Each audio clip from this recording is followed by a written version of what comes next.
अलीकडे pizza, burgers, chow mein, noodles, chips हे पदार्थ खाणं खूप मोठ्या प्रमाणात वाढत चाललेलं आहे. तरुणाई आणि लहान मुलं यांच्यामध्ये तर या पदार्थांची क्रेज आपल्याला पाहायला मिळते.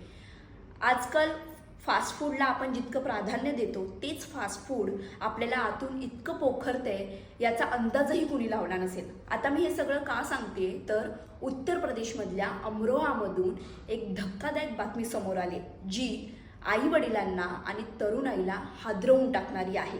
अमरोहामधील 16 वर्षाची आहाना नावाची मुलगी फास्ट फूडच्या अतिसेवन केल्यामुळे तिचा मृत्यू झालाय. तिच्या आतड्यांना छिद्र पडली आहेत. तिच्यावर या सगळ्यावर उपचार सुरू होते, मात्र उपचारादरम्यान तिला हार्ट अटॅक आला आणि त्यातच तिचा जीव गेला. अहानाला बाहेरचं खाण्याची प्रचंड आवड होती. घरच्यांनी वारंवार मनाई करून ती गुपचूप चाऊमिन, मॅगी, पिझ्झा आणि बर्गर खात होती. सप्टेंबर महिन्यात तिला अचानक पोटाचा त्रास सुरू झाला. 30 नोव्हेंबर रोजी त्रास असह्य झाल्याने तिला मुरादाबादच्या एका खासगी रुग्णालयात दाखल करण्यात आलं. तिथे तपासणी केली असता डॉक्टरही हादरले.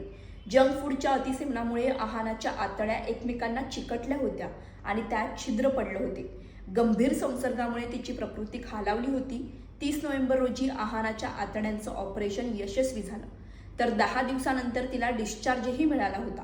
पण तिचं शरीर दिवसेंदिवस कमकुवत होत गेलं. आता काही दिवसांपूर्वी तिची प्रकृती पुन्हा बिघडल्याने तिला तातडीने दिल्लीच्या एम्स रुग्णालयात दाखल करण्यात आलं. तिथे थोडी सुधारणा जाणवत असतानाच रविवारी रात्री अचानक तिला हृदयविकाराचा झटका आला आणि अवघ्या 16 वर्षी तिने जगाचा निरोप घेतला.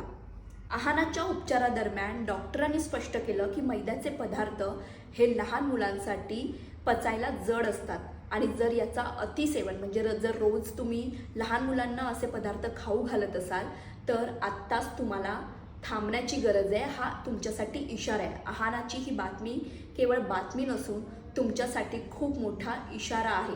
त्यामुळे तुम्ही जर तुमच्या मुलांच्या हट्टापायी मुलांना हे जर पदार्थ खाऊ घालत असाल तर आत्ताच थांबा, नाहीतर हा फास्ट फूडचा रस्ता मृत्यूच्या दारापर्यंत कधी घेऊन जाईल हे सांगता येत नाही.